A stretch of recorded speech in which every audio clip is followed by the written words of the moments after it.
Eu vim aqui trazer para vocês essa história dos sons dos animais. Nesse livro, aqui, ó, que parece uma almofada, tem 6 sons de animais diferentes. Olha que legal! Nós vamos viajar nos sons do cavalinho, da ovelha, da vaquinha, do galo e do cachorro. Vamos saber como que eles falam? Eles falam, gente. Então vamos lá? Em uma fazenda havia vários animais, que eu acabei de falar para vocês. Começa assim.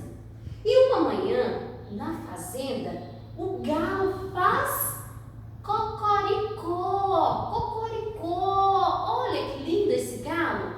E logo à frente, o gato está feliz ao ver o ratinho então. E ele faz miau, miau.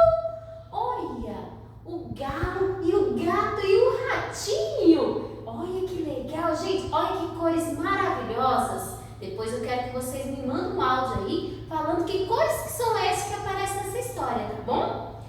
E logo à frente na fazenda foi amanhecendo o dia, né? O galo cantou, o gato apareceu com o rato e de repente apareceu lá no pasto um lindo dia. E a vaca faz mu, mu. E logo atrás vem o carneirinho, está comendo grama e faz dê, dê, dê.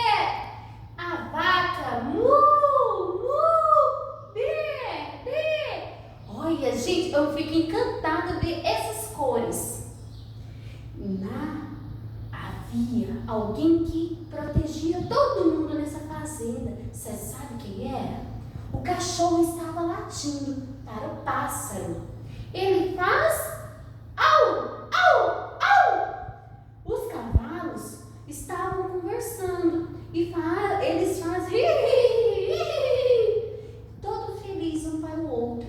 Olha que lindo o cavalo e o cachorro latindo o pássaro. E assim acabou a nossa história. Vocês estão aí do outro lado, a gente está aqui morrendo de saudade. Tchau, beijo da professora Bruna.